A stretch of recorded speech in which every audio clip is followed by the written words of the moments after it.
La sourate Al-Kahf, la caverne, la 18e du Coran, relate l'histoire des jeunes gens de la caverne, un récit fascinant et riche en signification.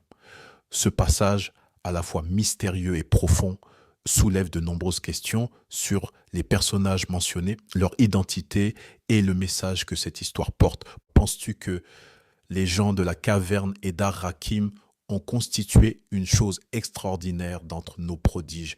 Selon la sourate, ces jeunes gens se sont réfugiés dans une caverne pour échapper à une société tyrannique qui persécutait leur foi en Allah. Quand les jeunes gens se furent réfugiés dans la caverne, ils dirent: Ô notre Seigneur, donne-nous de ta part une miséricorde et assure-nous la droiture dans tout ce qui nous concerne. Ils y furent endormis pendant plusieurs siècles jusqu'à ce qu'ils se réveillent miraculeusement. Alors, nous avons assourdi leurs oreilles dans la caverne pendant de nombreuses années. Ce récit est présenté comme un signe de la puissance d'Allah et de sa capacité à préserver ses serviteurs fidèles. Toutefois, le Coran reste délibérément vague sur certains détails, tels que le nombre exact des dormants ou la durée précise de leur sommeil. Dit: Mon Seigneur connaît mieux leur nombre. Il n'en est que peu qui le savent. Ne discutent à leur sujet que d'une façon apparente et ne consultent personne en ce qui les concerne. Cette histoire, bien qu'elle soit unique dans le texte coranique, trouve un écho dans des traditions chrétiennes. En effet, le récit des 7 dormants d'Éphèse est une légende bien connue dans le christianisme datant de l'ère byzantine. Selon cette version, 7 jeunes chrétiens se sont cachés dans une grotte pour fuir les persécutions de l'Empire romain. Certains parlent de Trajan, d'autres de Dioclétien, et se sont endormis miraculeusement pendant plusieurs siècles. Leur réveil à l'époque de l'empereur Théodose II fut perçu comme un signe de la véracité de la résurrection des morts.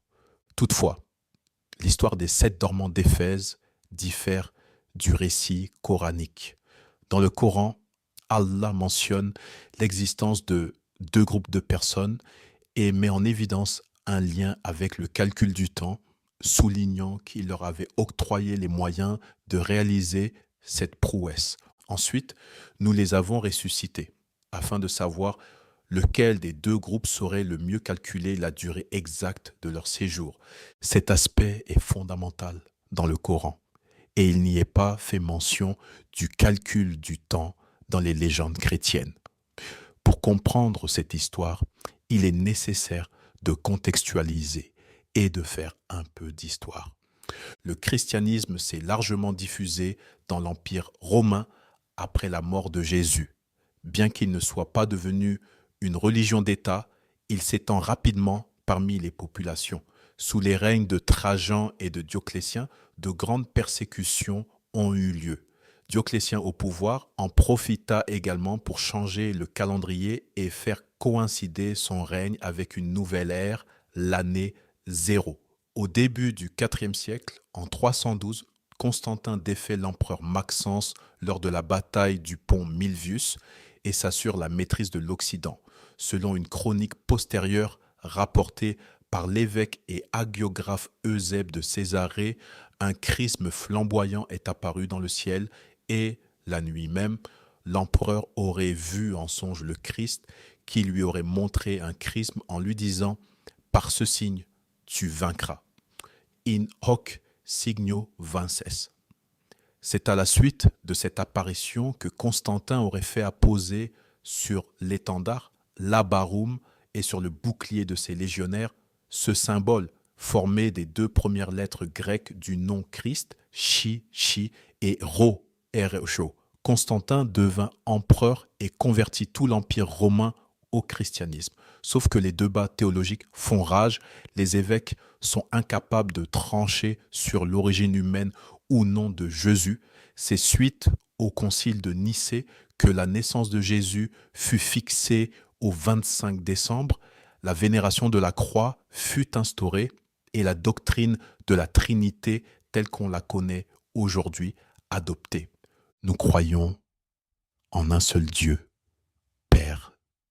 Tout-Puissant, Créateur de tous les êtres visibles et invisibles, et en un seul Seigneur Jésus-Christ, Fils unique de Dieu, né du Père, c'est-à-dire de la substance du Père, Père, Dieu de Dieu, lumière de lumière, vrai Dieu de vrai Dieu, engendré et non fait, consubstantiel au Père, par qui a été fait tout ce qui est au ciel et sur la terre.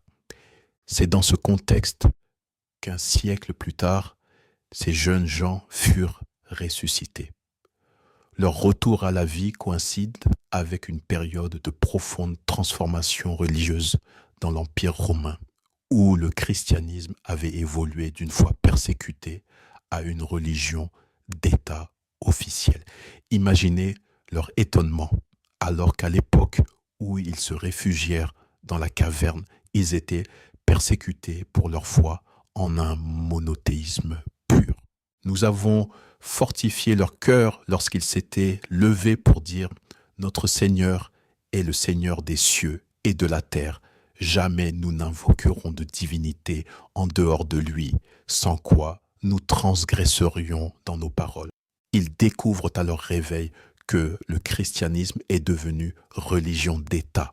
Toutefois, cette nouvelle religion, bien que fondée sur une vérité initiale, s'est transformée en vénération d'une figure humaine, Jésus de Nazareth, et d'un symbole, la croix, suscitant sans doute chez eux perplexité et questionnement. Voilà que nos concitoyens ont adopté, en dehors de lui, des divinités. Que n'apporte-t-il sur elles une preuve évidente? Quel pire injuste donc que celui qui invente un mensonge contre Allah? Et c'est ainsi que nous les ressuscitâmes, afin qu'ils s'interrogent entre eux. L'un parmi eux dit « Combien de temps avez-vous demeuré là ?» Ils dirent « Nous avons demeuré un jour ou une partie d'un jour. » D'autres dirent « Votre Seigneur sait mieux combien de temps vous y avez demeuré. » Tu vois. Deux groupes sont évoqués dans le Coran. L'un pourrait correspondre aux empires romains d'Orient et d'Occident, chacun ayant ses propres traditions et systèmes de datation. Sur le plan du calendrier, deux écoles de calcul se distinguaient, l'une utilisant l'ère hispanique, un système qui précédait l'Anno Domini, l'ère chrétienne, de 38 ans. L'ère d'Espagne se reconnaît à la mention Era ou Aera sur les inscriptions, en contraste avec l'usage de Anno Domini, AD pour l'ère chrétienne. Le terme Era, qui signifie année ou cycle, aurait des origines vandales. Pour convertir une date de l'ère d'Espagne à l'ère chrétienne, il suffit de retrancher 38 ans. Mis à part cette différence, les deux calendriers fonctionnaient selon les mêmes principes que le calendrier julien. Ce système de datation est mentionné pour la première fois dans les écrits de Haydas de Chavez au XXe siècle. L'ère d'Espagne fut ensuite adoptée officiellement par le royaume wisigoth lors du concile de Tarragone en 516 pour standardiser les pratiques de l'Église d'Occident. Simultanément, Denis le Petit, sous la demande du pape Jean Ier en 525, développa un comput pour fixer la date de Pâques en se basant sur les cycles de Méton, des périodes de 19 ans regroupant 235 mois lunaires.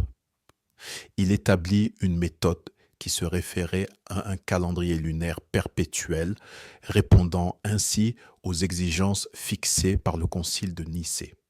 Ce travail marqua une étape clé dans l'harmonisation des pratiques ecclésiastiques à travers l'Empire romain chrétien, mais marque un décalage de 38 ans avec l'ère hispanique. Ainsi, on constate que deux groupes se sont opposés concernant la chronologie des événements, une divergence qui semble davantage s'accorder avec la version coranique. Par ailleurs, en Espagne, il existe un lieu de culte notable, l'ermitage des Saints Martyrs de Medina Sidonia. Sur la pierre du linteau menant à la seconde sacristie figure le nom du patricien romain Lepero. Lepero peut se traduire par le chien en espagnol, qui fit don de la villa pour en faire un temple chrétien. Ce dernier fut consacré par l'évêque d'Azido, Pimenio, le 6 décembre 630. Un piédestal romain commémoratif mentionne cette date et inclut également une liste de martyrs romains dont les reliques furent déposées sur place. À l'intérieur, l'église comporte 3 nefs séparées par des colonnes de style et d'époques variées soutenant des arcs en briques légèrement surélevés. La structure est recouverte d'un remarquable plafond à caissons en bois avec des poutres apparentes. La tour comprend 2 sections adjacentes. La première, réalisée en maçonnerie romaine, soubassement en pierre taillée, et la seconde, plus haute, construite en pierre de moindre taille et surmontée d'un crénelage arabe.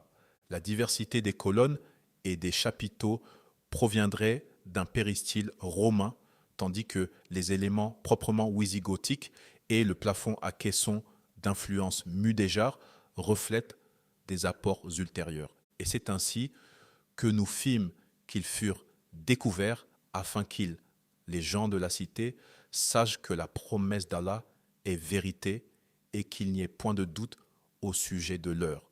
Aussi se disputèrent-ils à leur sujet et déclarèrent-ils: construisez sur eux un édifice, leur Seigneur les connaît mieux.